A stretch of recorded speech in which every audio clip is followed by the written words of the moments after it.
One of boxing's greats, Shannon Briggs, and he's a South Florida guy now. He's been here for a while. He's doing some good things. Man, let me tell you something about Shannon. He's been known throughout the boxing game, the boxing world. He's done so much, so many achievements, so many big fights, and he's still going strong. Shannon, tell us what you're up to these days. Hey, champ, thanks for having me on, Jim. All is well, man. I'm just staying busy, staying positive through tough times. We're all suffering right now with this epidemic, but right now, we're all fighting, staying strong, staying positive. I'm working out. I'm quarantined, but at the same time, I have been out to the local gym here in Hollywood, Florida. But other than that, man, we're staying positive, champ. Just looking forward to hopefully beating this, knocking this out, no pun intended, and then getting back to work. Yeah, what do you think about this coronavirus hysteria and just everything that's going on with it? And what things are you doing just to stay safe and your family? Well, I think that is something that we should all pay attention to. This has happened before in history, but now that it's directly affecting us here in this country, we have flu every season, but this seems to be a much stronger strain of flu. So we need to be careful. We need to take it serious as possible, not underestimate it. There's reports that a lot more cases are being, coming out that they're not leading us to know within the media. So we just need to be very careful, keep our hands clean. Right now, quarantine. I myself am with my family. We're staying indoors right now. I've been out for food, but for the most part, just keeping our hands clean, trying to stay healthy, keeping a strong immune system, and just doing the best we can, being aware, not just looking at the media, but as well as trying to dissect it and make sure it's the right thing that we're looking into. And hoping for the best. Shannon, does training and boxing and all these other things that are going on, does that sort of give you an outlet too with all this stuff going on right now? 100%, Jim. I'm doing at-home workouts, which I've been doing. If you follow me on Instagram at Cannon_Briggs, I kind of made my comeback on social media 8 years ago at 40 years old, and I kind of that's where I began my comeback. So I'm kind of still in that mode where I'm training at home. I'm actually here with my trainer right now, Jessie Robinson, and we're in my backyard about to have a workout right now. So it's funny, but yeah, I think a lot of people are at home right now because of the quarantine. And a lot of online activities have went up in a sense, whereas a lot of entertainers, as far as DJs, even actors, are doing stuff online, like giving courses, talking to more people, because we're inside. So a lot of people are more in touch with their celebrities, even friends and family, on FaceTime, and just dealing with these times in that manner. Where we're doing a lot at home, working out, just staying busy. Shannon Briggs, amateur boxing at the age of 17, training at the Starrett City Boxing Club in Brooklyn? Yes, champ. Yes, champ. What have you learned about yourself? You're 48 years old now. You're still active. You're still in the game. You're keeping yourself in shape. What have you learned, though, now compared to that young Shannon Briggs at 17, 20, 25 years old? Well, to be honest, Jim, I've learned so much. I was just a kid. I was a homeless teenager growing up in Brownsville, Brooklyn.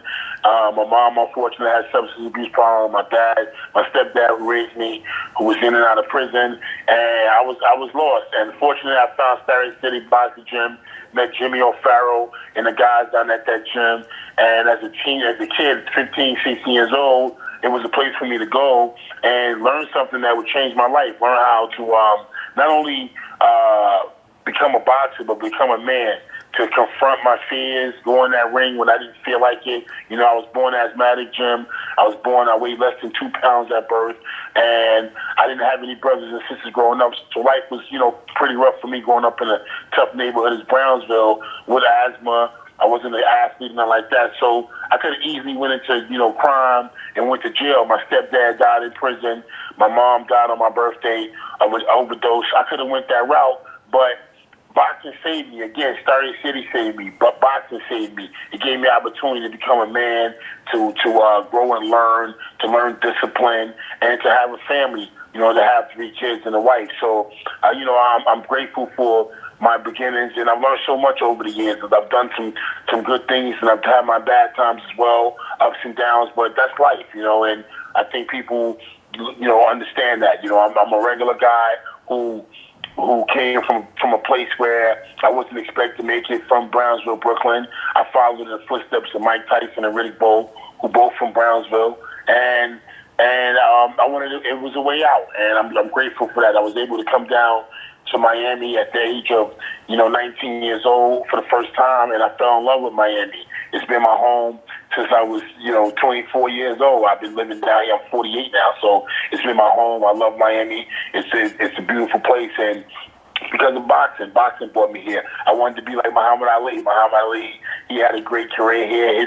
His career was here at the Fifth Street Gym, and I actually got to train at the Fifth Street Gym before it was knocked down. I trained with Bo Jack there.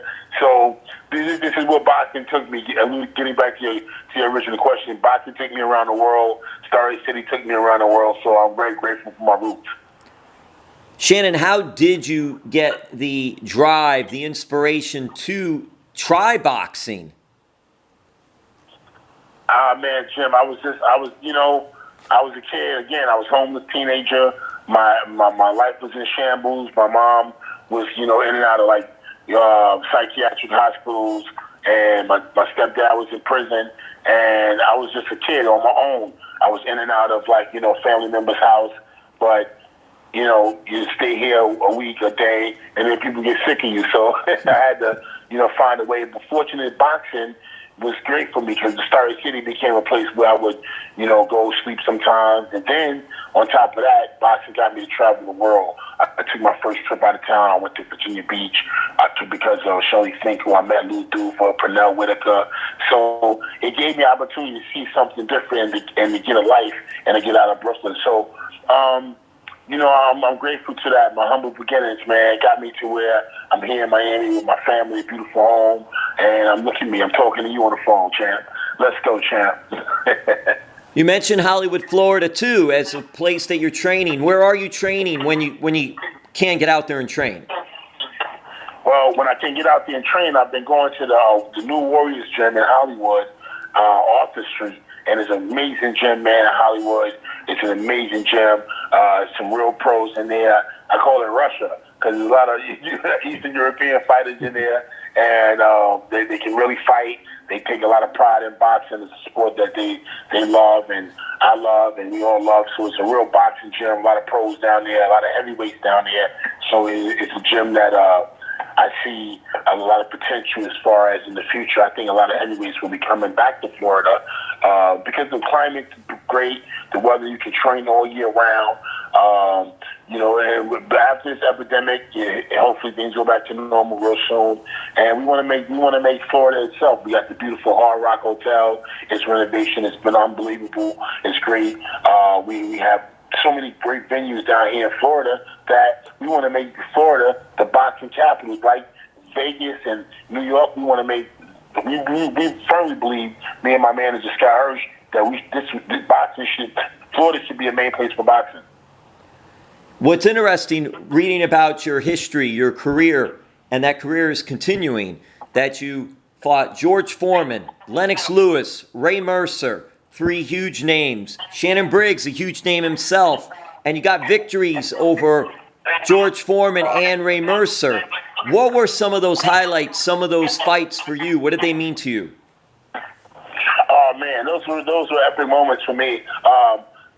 Looking back, those days were just happening so fast, Jim, to be honest with you. I was a kid. I never thought that I'd be in boxing, let alone, when I was a small kid, let alone when I fell into it as a teenager. And then the next thing you know, I'm fighting George Foreman. Everything was happening so fast. It wasn't really planned, to be honest with you. It was happening day to day, man. I tell you the truth. I just recently sat down with Mike Tyson and did his podcast. We sat there for almost 3 hours, and we talked about Brownsville. And there's one thing we agreed on, let alone Brownsville, our stories, but we agreed that it was all happening so fast. To hear Mike Tyson say that, I said that to Mike, and Mike agreed, and he looked at me like, wow, I feel the same way. I said, yeah, Mike, it was all happening so fast. I said, but I would have never thought he seen it that way. He said from the day one when he went to Customado to every day, it was just happening so fast. And I said the same for me. Nothing was planned. it was just day to day. I was learning. I wasn't like a kid that grew up in boxing. I was a kid who fell into it to get off the street as a bet. I did it as a bet, and then next thing you know, here I am fighting George Foreman, Lennox Lewis. Looking back, those were I appreciate it more now, and I say, wow, in retrospect, that it was a great time. I wish I could do it again, but that's one thing about history, you can't. In that journey, what has Florida businessman Scott Hersh meant to you? So much, man. He's a great guy. He's been a mentor. He's been a friend. He's been a brother. He's just a great guy, stand-up guy. Helped me when I was down. When no one else was there for me, he's always been there for me, man. And just a mentor. So I've learned so much from him as a businessman. He's a savvy businessman. He's smart, but he's a man with a heart of gold. So it's rare to have met a guy. We won a heavyweight championship together when no one believed in me, and I was blackballed in business, blacklisted, and nobody would take my calls. Scott was able to come in as my manager and take me to the heavyweight championship of the world. And he's always been a true guy from the day we met. He never. He said what he said. He did what he did. So he's always got a heart of gold. I've seen it help so many people, and the times I've been around, which has been 15 years or more, I've seen it help so many people, man. So I'm dear and happy to have him in my life. And you had that title fight against Sergey Lack of Ich, and it was in 2006. And you were trailing on all three scorecards going into the 12th and final round. And then, out of nowhere, you come in, and the big heart that you have, you end up knocking him out, winning the title. How did you get that? How were you able to do that? When you look back at that now, what was just going on in your mind in the 12th round? Oh, man, my trainer at the time, Chuck McGregor, he was pushing me. He told me, if you look at the tape, he told me, he said, this is it. This is it. You're losing. You gotta knock this out. You gotta lose. And I was thinking in my mind, man, I had a flash of all my life, and the times I was denied, the times when I was suffering from heart pains, as far as, losing my mom, and as far as, being homeless. And I said, it's now or never. And I just was thinking, I gotta win. And I was fortunate that he too was coming after me, and he allowed me to, to let off a barrage of punches, really a straight right hand. Now looking back, it was the lead punch, and then he was hurt. So yeah, it was an amazing night. Unfortunately, that night I had an asthma attack in the first round, and my mind and my body was in a place where I knew I had been before. I was depressed because I was like, damn, here I am, and I'm about to lose. So that 12th round was that moment when I said, if I gotta die because of lack of oxygen, I'm gonna do it, but I gotta do something. And unfortunately, I was able to get the win. That is so like movie-esque. Like you could write a book about it, make a movie about it. That was just so inspiring. You mentioned Mike Tyson, and you mentioned about your hometown and Mike Tyson. How inspiring is and was Mike Tyson to you? Very inspiring, Jim. He was a guy like myself who had a rough childhood, but his was much worse than mine. And then he wound up, leaving Brownsville, I think he said in 79, 80, and going up to Catskills. I myself, me and my mom, from up the hill, Brownsville, where Mike is from too, we wound up losing our place and getting evicted around 84, 85 maybe. And I lived all over different parts of Brooklyn. And again, I followed in his footsteps. He was evicted. He moved down the hill. I moved down the hill. And then, he got into boxing. He started training with Teddy Atlas in the Catskills. Eventually, Teddy Atlas lost the job with Mike, and I started training with Teddy Atlas when I was 20 years old, who I met in Miami, down here in Miami at the Fifth Street Gym when I was with Mike Marley, who wrote for the New York Post at the time. He was scouting me, and he introduced me to Teddy Atlas, who had recently trained Mike Tyson as a kid, as an amateur. So now, here I was training with Teddy Atlas as a pro, and I'm from Brownsville, Brooklyn. So it was such a tangled web. And even the fact that Riddick Bowe, who was from Brownsville, Brooklyn, he lived in the same building as my grandmother. We lived on the 3rd floor, and he lived on the 5th floor. So this was such an amazing. It's been such a web of close relationship between us three, us being all from Brownsville, Brooklyn.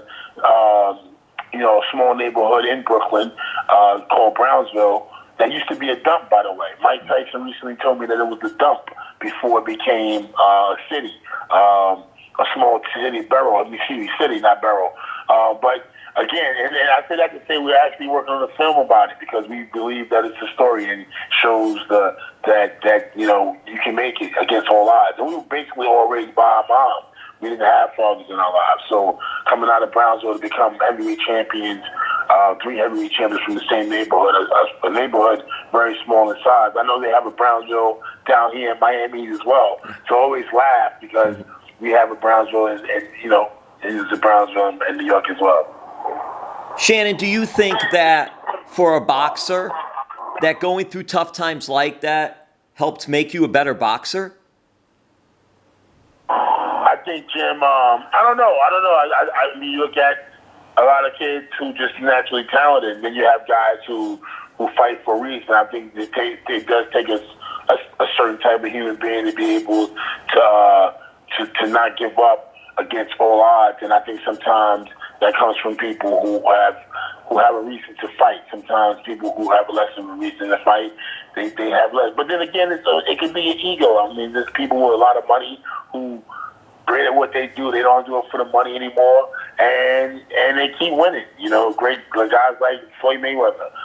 Floyd Mayweather Jr. He's a guy with a lot of money, a lot of wealth, success. He keeps coming back, putting on great performances and winning, being in top peak condition. A lot of times when guys get that money, in any sport, they kind of get lazy, so they get relaxed. But but coming from a bad background might help in some ways, give you that hunger switch on the inside. You mentioned the legendary Muhammad Ali. You also mentioned the legendary Fifth Street Gym in Miami, where you did get to train. And you fought George Foreman, who had that big, massive fight in Zaire against Muhammad Ali. What was it like going into that fight with Foreman, knowing that this was a champion and someone that had fought Muhammad Ali?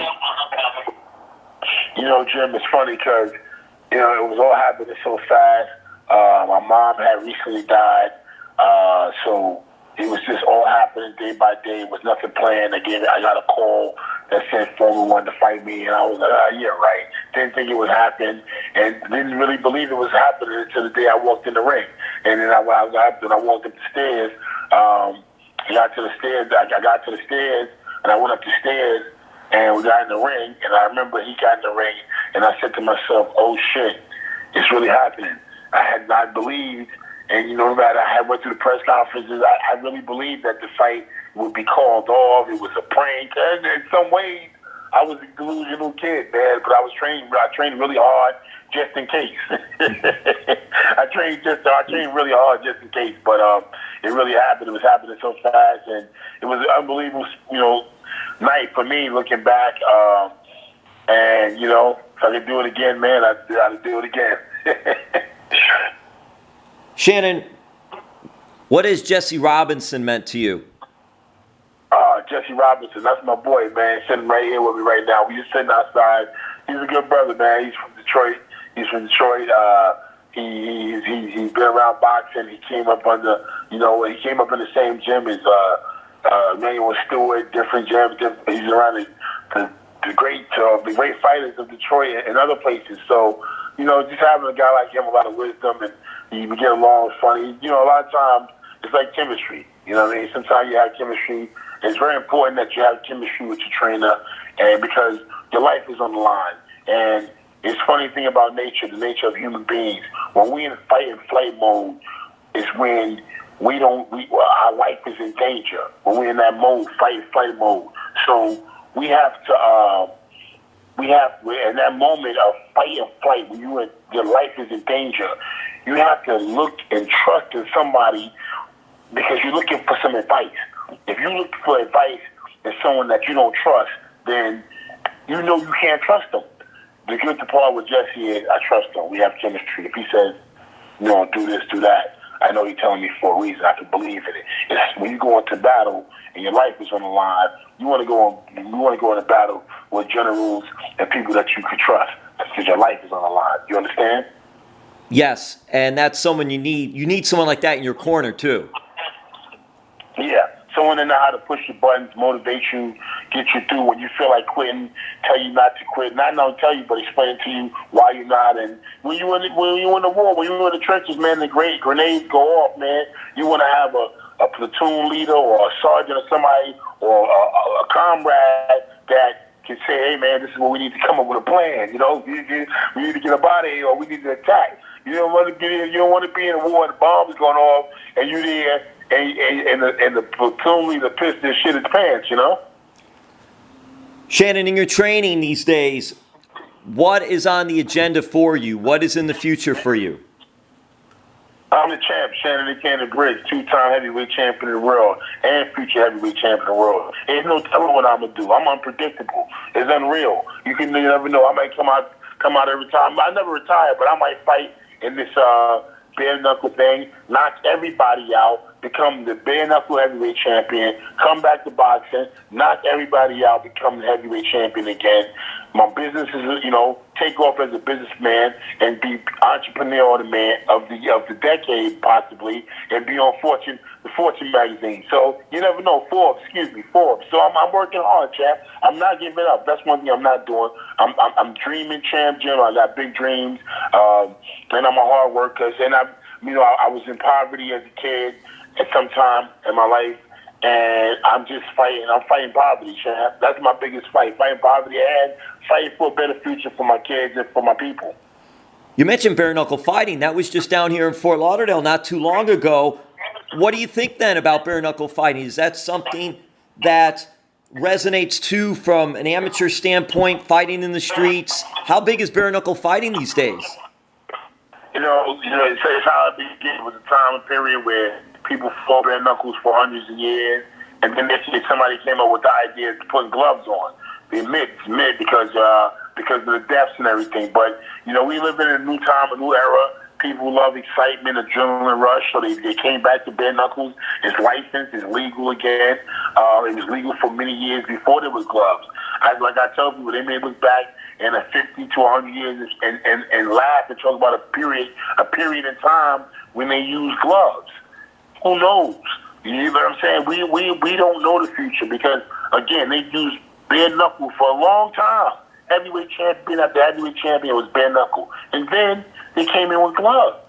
And now there may be a time where they go 200 years without gloves. Never know, champ. Shannon, did you ever compete or do any street fighting? Yeah, I had 300 fights. That's just incredible. That's amazing. How do you think doing that also helped you in becoming then a professional boxer? It helped me.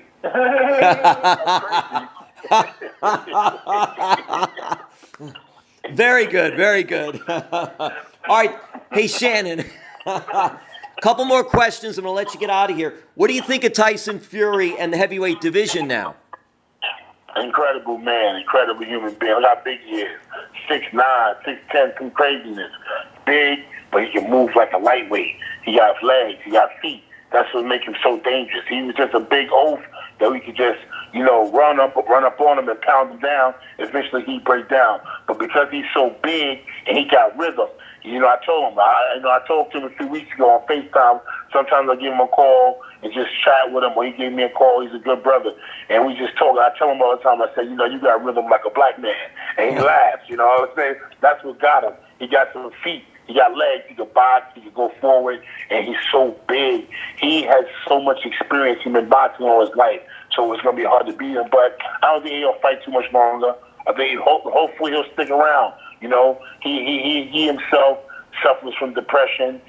He's a good dude, but he suffers from depression like a lot of fighters, And that's one of the things that I'm an advocate for fighters after their career's over, because so many of them suffer from during careers and after careers, suffer from damage, from brain damage, from lack of funds, being able to have a career after it. So I'm a big advocate for them. But speaking on Tyson, a man who suffers from depression, he can box. He's big, he's fast. Hopefully he'll stick around in boxing. If not, maybe he'll get out of there. He's got a lot of money, but he's got some fights left for him. He'll probably fight Joshua, and he'll make $200 million, if not more.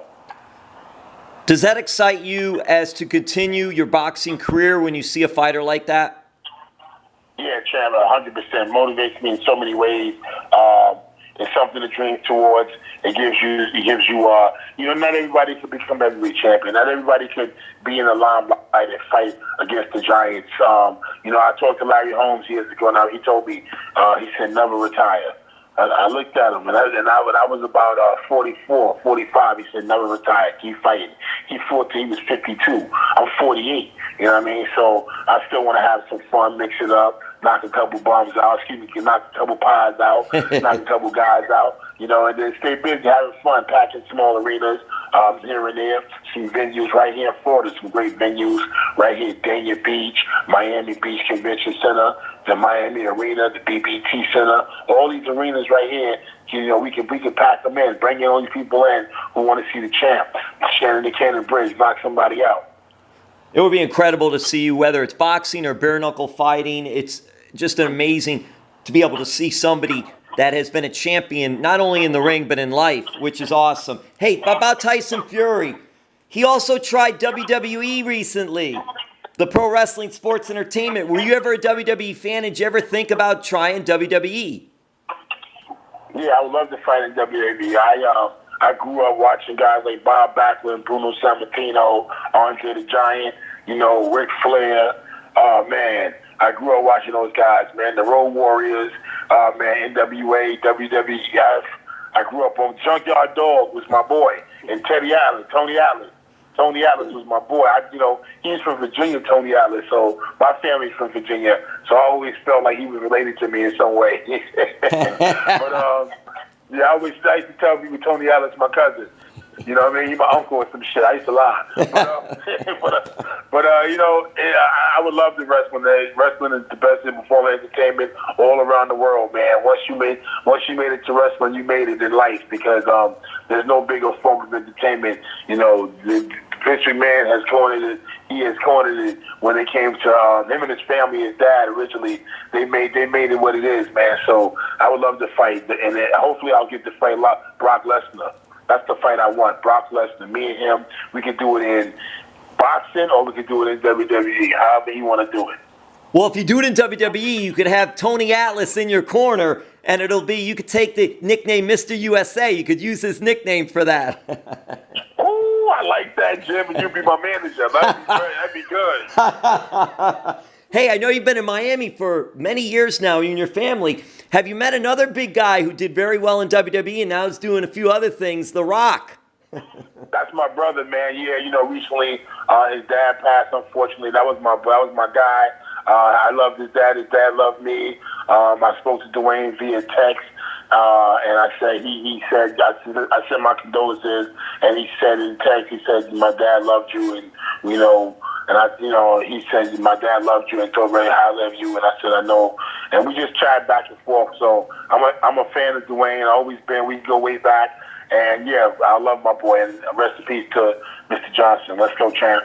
That's true. Rocky Johnson was a very good boxer, by the way, before turning to professional wrestling. So it gives a little tie there, too, to you guys as well. And that's why I met him when I was a kid. When I was a kid as a teenager, he was friends. Mr. Johnson was friends with my grandfather, Jimmy O'Farrell, in New York, who ran the Golden Gloves. So he knew Mr. Johnson, and we met when I was a kid. And that was the highlight of my life, because I knew who he was from wrestling, but yeah, he was such a boxing fan. And then I wound up moving to Miami, and who did I see? Mr. Johnson. So it was when I was, when I first came down here. So it was, and then I remember, Anthony, Dwayne, as when we were young. So it was just amazing that we all came down. This is the best place to be in the world. Living in Miami is living in paradise. I tell people all the time, it's literally living. I live in paradise. All the New Yorkers from early days will always come to New York. It was, they say the gangsters retire and move to Miami. So here I am, champ. And I'll say this, too, to wrap up the whole Rocky Johnson, The Rock, and Tony Atlas. Rocky Johnson and Tony Atlas, first ever African-American tag team champions in WWE. So there you go. Put that in the hat. That's right. I want to follow my boy Rocky Johnson footsteps and my boy Tony Atlas. You telling me Tony Atlas is still alive? Oh, yes, sir. Yes, indeed. He still wrestles a little. Yeah, and he still wrestles a little bit, too. Oh, man, I didn't know that, champ. I got to find my boy, man. I love Tony Atlas, man. I love to meet him. Well, now, if he ever comes down to South Florida, I'll get in touch with your guy, and that way I'll let you know when he's coming down here. Oh, man, that would be a dream come true, Jim. For real, man, if I can meet Tony Atlas, man. Okay, so listen, we mentioned Miami. And what's this? Look, you're not just a champion boxer, a good family man. You're not just an entrepreneur. You're also an actor. Bad Boys 2 in Miami, Will Smith. Yeah. That's right. I did some acting. I was in Transporter 2 as well. I did a movie called The Retirement. I was on New York Undercover back in the days. I've had my share. I'm actually going to get back into it. Unfortunately, with this crisis we're having right now. But right after this is over, I'm going to get right back to it. And I'm going right back. I'm going to get back in the acting arena, hopefully. Well, did you get to meet Will Smith and Martin Lawrence? I know sometimes you don't get to meet them because they're doing different scenes and all, but did you get to meet them? Yeah, well, I had history with both of them as well. I had met Will back in the days in the club scene and the club days as a hip-hop teenager. And I lived in a short period of time, about 2 years, I lived in Maryland and D.C. And Martin Lawrence trained at the same gym that I trained at Palmer Park, Maryland. He trained at Sugar Ray Leonard's gym. So I knew him from those days, and it was crazy that we all made it. We all had success, and it's amazing how life is to have shook hands and met these people as kids and teenagers, and then for us all to have have success in entertainment, sports and entertainment was amazing. So when we all seen each other again, we were familiar faces, and we laughed and talked about old times and things. So we all it was great, man. It was amazing for me to live here in Miami and to wake up every day and go to work and to work with those guys. That was great. So again, it was a part of my life that I never expected. It came out of nowhere, and I'm just happy to be here in beautiful Florida and for it to happen in paradise. And being in paradise, are there any other boxers in the Briggs family?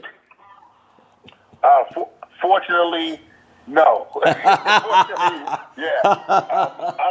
Unfortunately, my daughter Chloe, who's 8 years old, and she wants to box. She loves boxing. Unlike my two boys who had no interest, she has all the interest in the world. She every time I go to I leave to go to the gym.